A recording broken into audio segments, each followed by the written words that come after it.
Welcome to the Chateau D'Italia. We're so happy that you all decided to come this evening, all of you. Hate that you're behind my back.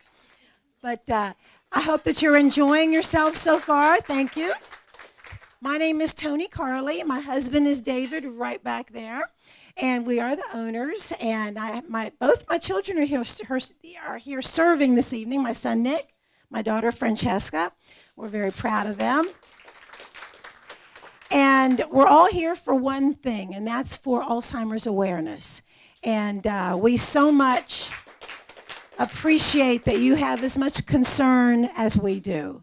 And we have been welcoming Miss Debbie Campbell since Thursday to Huntington and have enjoyed her company so immensely. And we're going to let her talk a little bit later to you. But first, what I'd like to do is introduce Teresa Sexton, and she's with Cabell Huntington Hospital, their senior services and their nursing director. So I'll just hand it over to you right now, Teresa. Thank you so much, Tony. I appreciate that. And gosh, I don't want to have my back to anybody, but hey, guys, I didn't see y'all back there. Again, thank you, Tony, and the team here for inviting us all here tonight for such a great event. Thank you all so much. The reason why we're here tonight is one shared mission, and that's raising awareness for Alzheimer's disease. What we know about Alzheimer's disease is it's devastating to families. It's the 6th leading cause of death in the United States, and it's the only cause of death that is in the top 10 that has no cure, and not a cure on the horizon. It's a long journey. It's a long journey for families. It's a long journey for communities. What we know is the way that we can help our families is to raise awareness. And that's why we're so blessed to have Miss Campbell here tonight with us. Her family's done something pretty spectacular. They've opened their door and they've put a light on the journey that they're on. And that's brought awareness not just here with her being here tonight, but all over the country and all over the world. So Debbie, thank you so much for that. We appreciate it.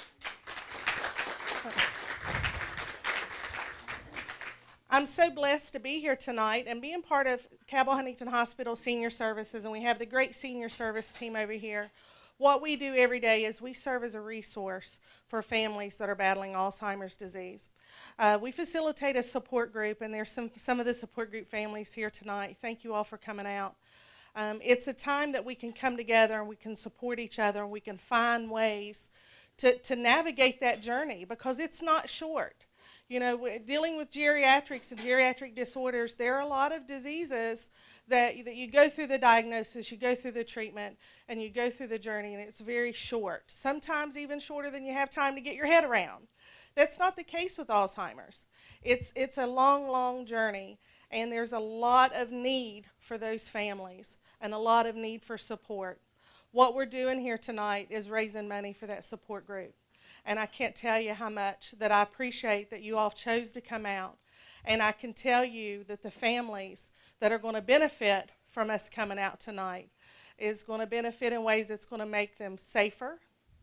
It's going to make them feel more supported. It's going to help them meet what they need to get through every day in the journey. So I can't thank you all enough for coming out. I promise you I'll make sure that everyone in the support group knows that you come out tonight and how you've supported them. Tony and her team, when they approached us and said they'd like to do this, I was just so thrilled. And then when I heard Miss Campbell was coming, I knew that we was going to have a great night of fellowship. So the main reason we're here tonight is to eat too, right?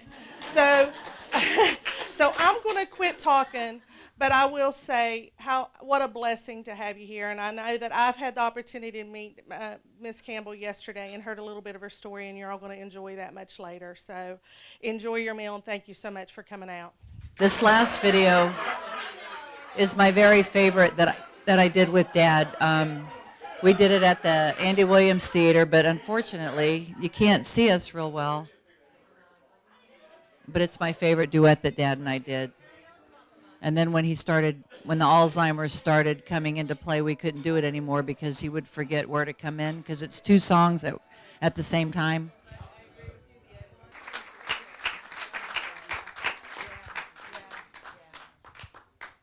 That was my favorite duet that Dad and I ever did.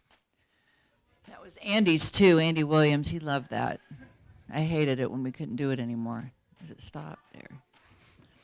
So I'm supposed to talk, and I'm not really a talker unless I'm sitting down at a table. No, I can't. Yeah, I sang with Dad for like 25 years, and our last show was in 2011. I have a hard time dealing with Dad's Alzheimer's. I live with it in my heart every day. I mean, I cry daily. Just recently I've been able to listen to Dad's music again, to watch videos. Otherwise I keep the TV off. I don't listen to music, anything, because I just cry. I just sit and cry because my dad gave this great, big, beautiful career, music, entertainer to so many people, and I've heard it for years being with him on the road, how younger people grew up with Dad because their parents were listening to him or watching the TV show, and that's how they came to know who Glen Campbell was. So he just gave this great, big, beautiful career and big life, bigger than life career, and this is what he gets. He's in a home in an Alzheimer home, and that just breaks my heart. I have a really, really, I think I need to stay here in West Virginia and come to your care group because I need help. I'm having a really hard time. I really am. I would just be with him as long as I could until he just would crawl into bed and go to sleep. If I was there 8 hours, I'd walk the halls with him for 8 hours. It didn't matter because I couldn't leave him. I couldn't leave the home. I just couldn't leave him in there, and when I first started going, when I first went to visit Dad, it was in April, not this last April, but the April before. I can't even believe that it's been almost 2 years coming up in April that he's been in this home. But he would say, "Honey, what room are you in?" And I'd say, "I'm right next door, Dad." They couldn't get adjoining rooms, but I'm right next door because he would think we were on the road in a hotel because and we always had adjoining rooms where he could come in my room at leisure, and if he didn't like what I was watching on TV, he'd change the channel, or whatever. But and then there'd be times when I'd leave and he'd go, "Well, honey, why can't I leave with you?" And I would just be crying, bawling my eyes out every time I'd get in the car because I did not want to leave him in there because, trust me, if I could have my dad at home, I would have him at home because that's, he's from a family of 12. And we're in Arkansas, and they're huge, and that we take care of our family. Even though I wasn't born in Arkansas, that's just how the Campbells are.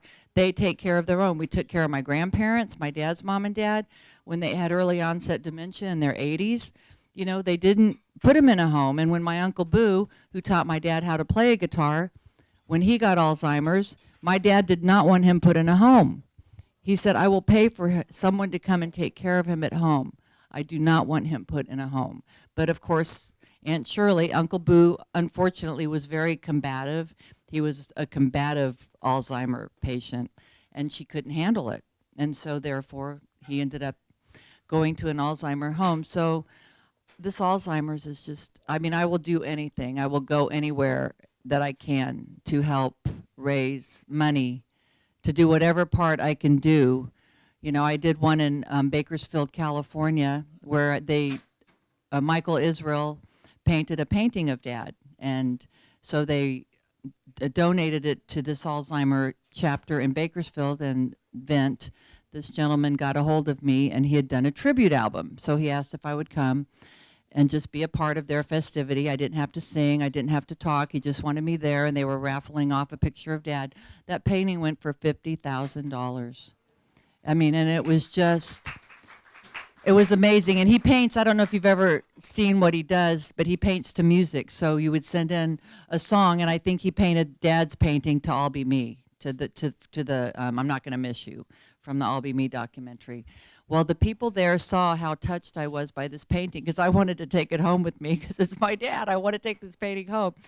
Those people in that audience donated another $20,000 from Michael Israel to paint a painting of Dad and I. And so I sent him the picture, and I got it last week, and it is just bigger than life. It's huge. It's like 6 feet tall, and it's a picture of Dad and I singing, and I'll just treasure that for the rest of my life, but just this all raising money for Alzheimer's, but to think that they donated $20,000 for Alzheimer's just for him to do another painting. I mean, and they don't, he does, the person who donated the money doesn't get anything from it. I mean, I was so touched that people are so driven to find a cure for this horrible, horrible disease that's just tearing our country apart. And it's like, why? Is it because we're living longer? I mean, because you don't hear about it in the 90s and the 80s as prevalent as we do now in this century. I mean, is it the way we're eating? I mean, it's just we have got to find a cure. I mean, I just lost my mom in July, and her whole mind was so intact, but her body failed. And now I'm watching my dad, who is healthier than me, probably, and his mind is just, wanders the halls, and every once in a while he's there with you and knows everything. I mean, just when you think he's not there, he's there, and he's spot on when he's there. Because I remember one time I was with him, and I know I'm so attuned to my dad because I spent so much time with him of what he's thinking before he even says what he needs. And I said, Dad, the bathroom's over here, and I know that's what he's looking for.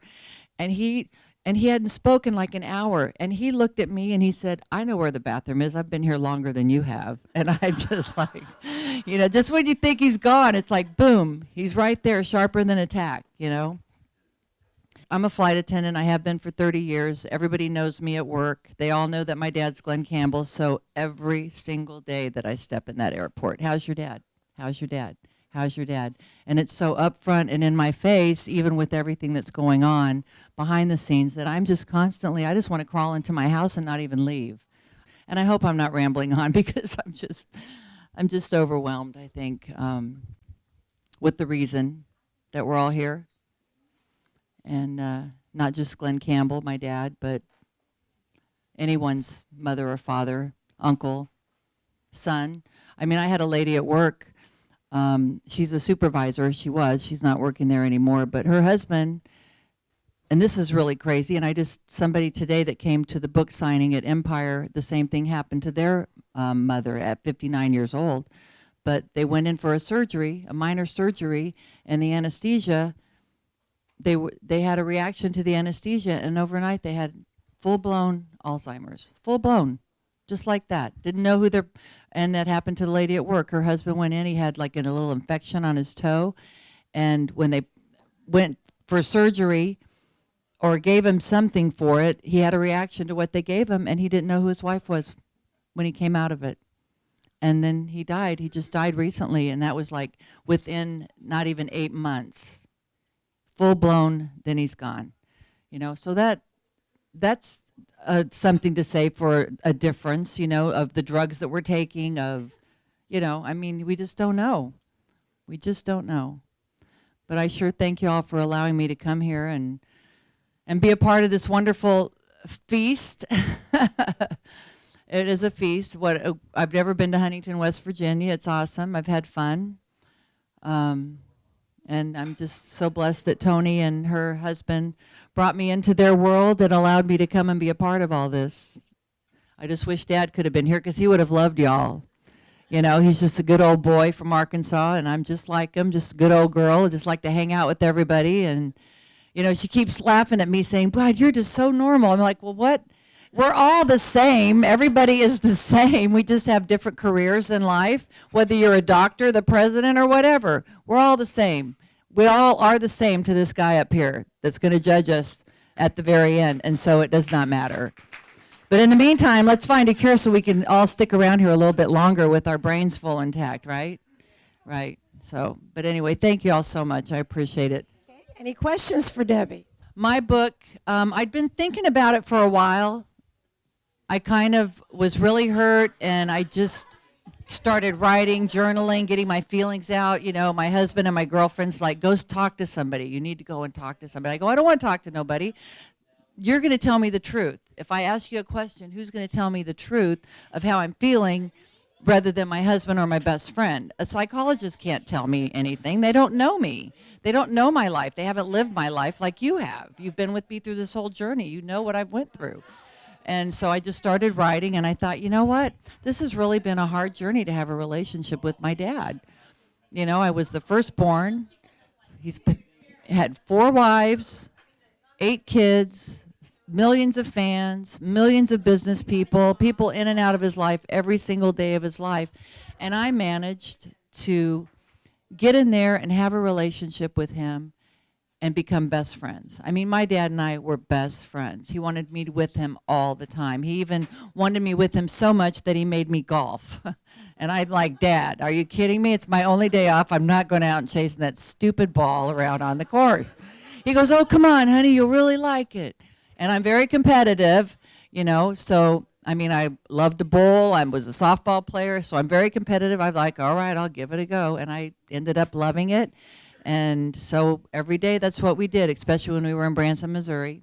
We'd get up, I'd get us breakfast, make us coffee, we'd get ready, we'd go out and golf, go back to the place that we were staying in the condo. He'd take a nap.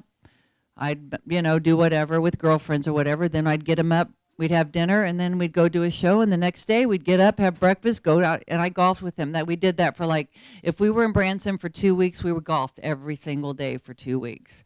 And played shows at night. It was the perfect scenario. He loved it, you know, but so through that journey, I thought, I'm going to write, this has really been hard, you know, I mean, so I'm going to write it all down. So my book is basically my journey. It's not about my life per se. It's about the journey to have a relationship with your father through all of the things that I had to go through to have that relationship and to actually have it. I mean, the day that my dad looked at me and said, wow, so this is really what it's like to have a relationship with one of your kids. And we never lied to each other. I know more about my dad than anybody probably ever will.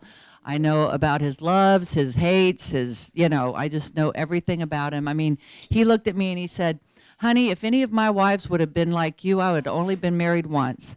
Because we just did everything together, you know. We just enjoyed each other's company. We had so much fun. And so that's basically why I wrote my book, to get it all out of my head so that I didn't go nuts and need therapy. But anyway, so anybody else have a question? Of the Alzheimer's? Well, I didn't notice it right off because Dad was a big jokester, so he was always telling jokes. Roger Miller and him were best friends, and so he always had a Roger Miller joke to tell. And after a while, he kept telling him over and over every day. But it didn't click because we were in a different car with a different driver. So I was the only one that was hearing him over and over every day. Somebody else, he was telling it to somebody else differently, you know. In every city that we'd go into, he'd tell the same jokes. But I think what really brought it to head is my kids came to me and said, Mom, Grandpa keeps saying this. I just answered his question, and then he asked me over again. And I'm like, I said, well, don't bring it to his attention because it'll make him anxious about getting older. Just act like it's the first time he's asked you it, or it's the first time you've heard the joke, and then we'll have to go from there. And then that's when we started questioning and going, you know. And Kim and I actually went to the Mayo Clinic with Kim and Dad, even a year and a half before they did that diagnosis for the All Be Me documentary. So that was probably staged for the documentary, but we had actually went a year and a half before the actual diagnosis in 2011. And you know, Dad was Dad is just so simple.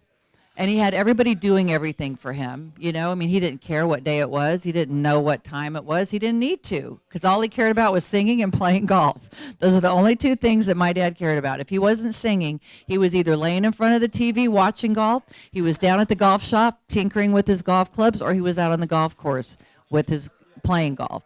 I swear to God, he loved playing golf as much as he liked playing that guitar. So when we were sitting in front of the doctor at Mayo Clinic, he's like, well, who's the first president of the United States? He goes, well, when's the last time you think I needed to know that answer? That's the kind of stuff that Dad would give the doctor, right?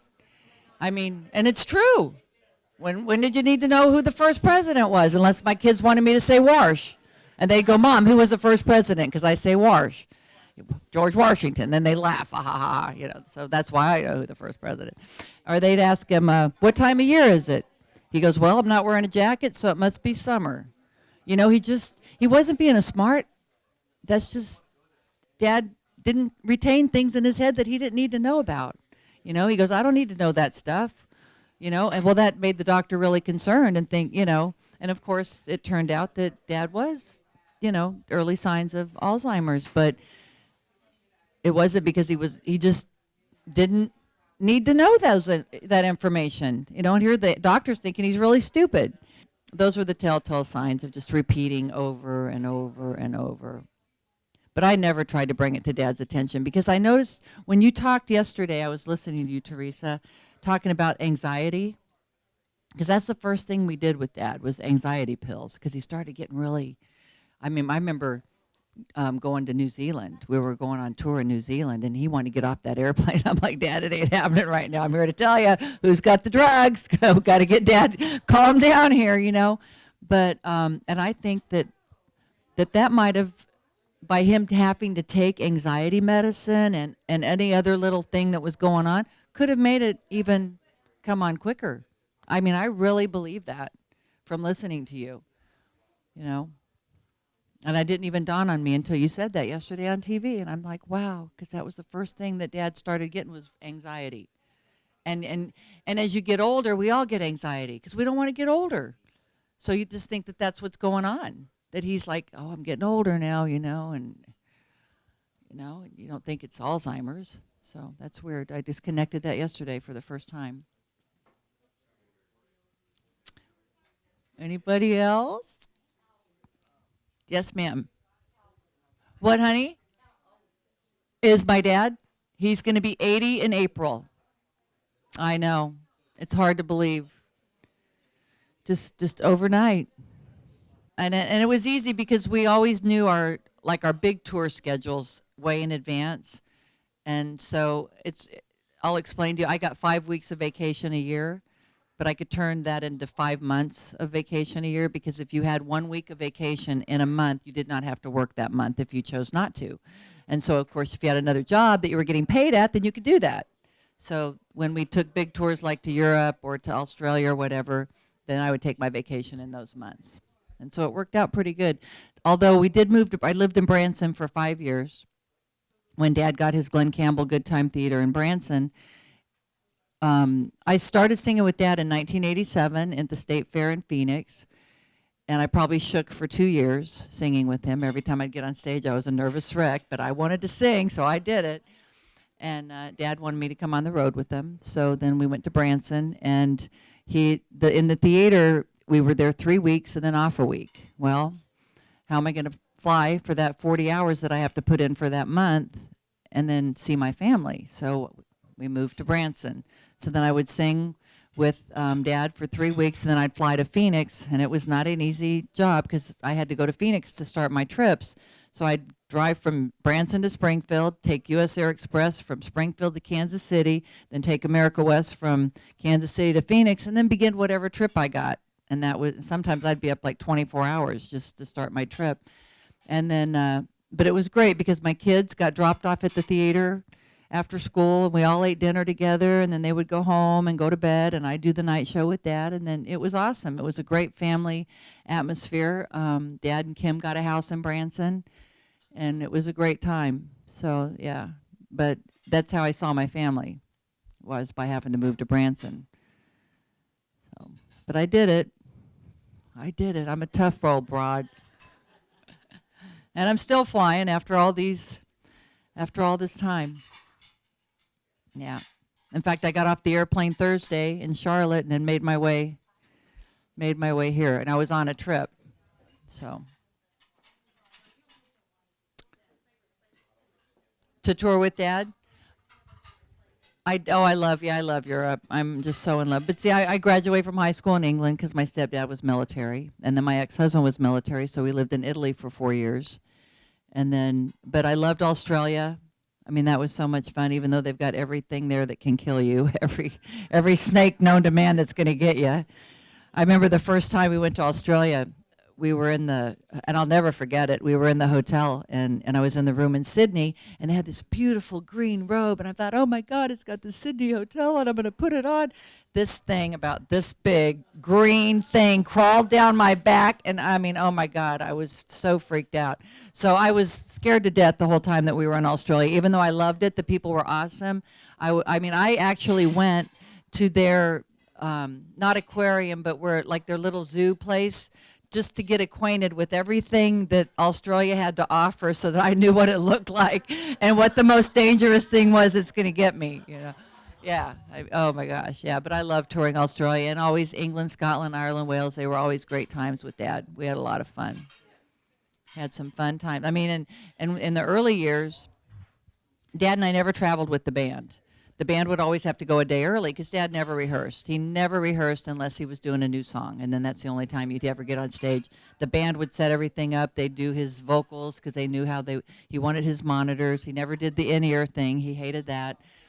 And so Dad and I, our travels in Europe, the band would always leave during the day on the bus, and Dad and I would travel after the show at night. So the minute that the show was over, him and I would get in a car, and in England you can drive across the whole country in one day. It's so little. But him and I would get in the car and drive and get to the hotel, and then he'd sleep all day or rest all day, and then we'd get up, eat, whatever, and then go do a show, and then get in the car and drive to the next city. And that's how we did it. And the band always traveled during the day. It kind of was nice because the band got to see scenery during the day, but I got to spend time in the town. They didn't, because they were always setting up when they got in. So it worked out pretty good. And Dad and I did everything together, you know, walking through the towns. We've been in every Walmart in America.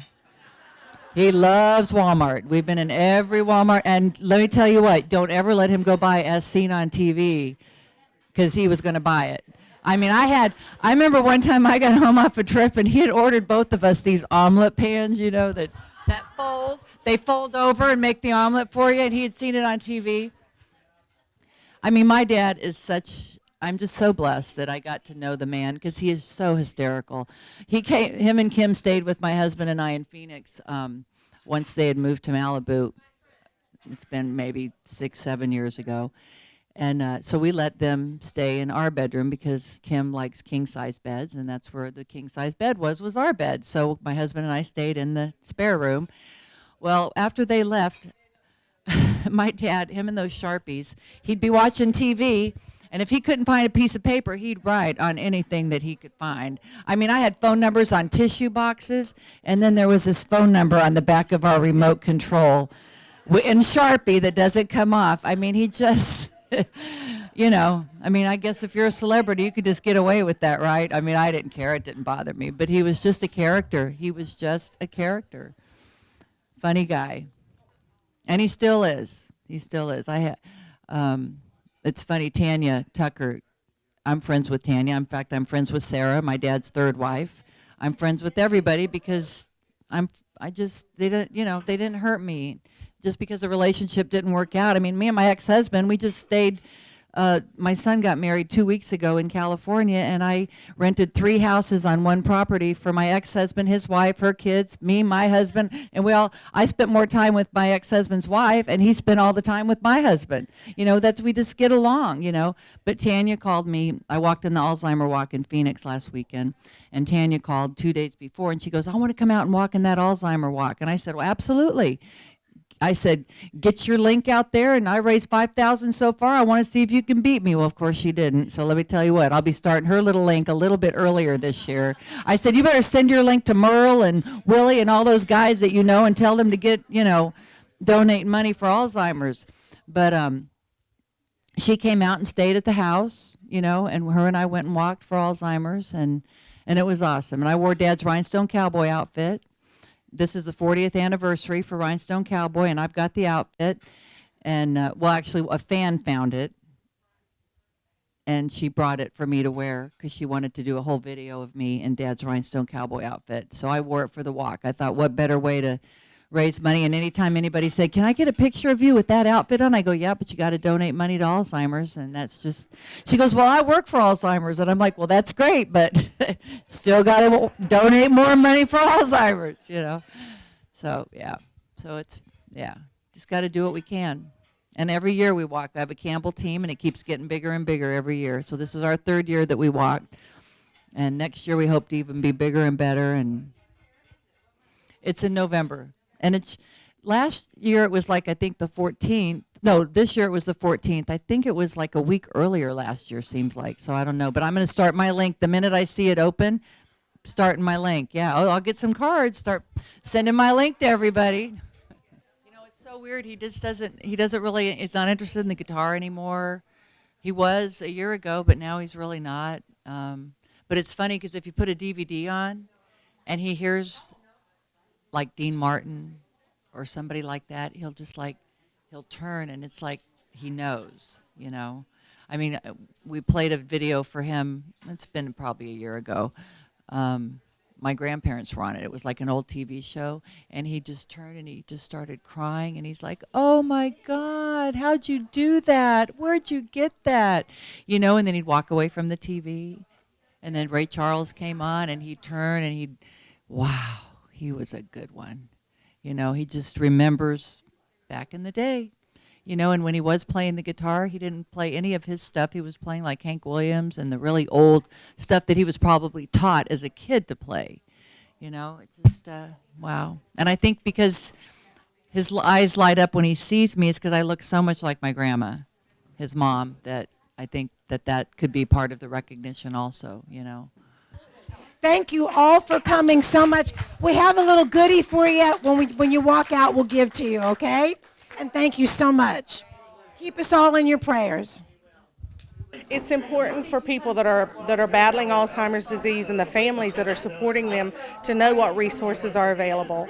The West Virginia Alzheimer's Association and actually the National Alzheimer's Association is a great support to you. They have a wealth of information and resources. They also have a 24-hour helpline that you can call whether it's in crisis or a question at any time, day or night. You can go to www.alzheimers.org and find that information. Locally, you can call my department. You can call Cabell Huntington Hospital Department of Senior Services at 304-526-2695, and we'll work with you to meet your specific needs. We'll help you locate the resources you need. We'll help you get the information you need. And the number one thing I suggest is support. Find a support group. Locally, we have a support group at Cabell Huntington Hospital. It meets the second Tuesday of every month at 6 p.m. And it's a coming together of people that are on the same journey as you are. We have two focuses in that group. One is support that is important and a sharing of information. And the second is education, because when you're dealing with something like Alzheimer's that is a long-term, progressive, irreversible problem, education's important. Knowledge is power. This event tonight was so great because it helped to raise awareness, and it helped raise awareness locally. If someone like Glen Campbell can be affected by Alzheimer's disease, it can happen to anybody, and you know what, it does, and it happens to a lot of different ages. It touches families, whether you're rich or poor, famous or not famous. It has no boundaries, and it's devastating. So I'm so happy for the Campbell family for sharing their story, and I'm so happy that Debbie came out and spent the evening with us, and I know that it's hard. It takes a toll to be that public, but they've done that. They've put themselves out there, and I just want everybody to know there is support. There are resources available.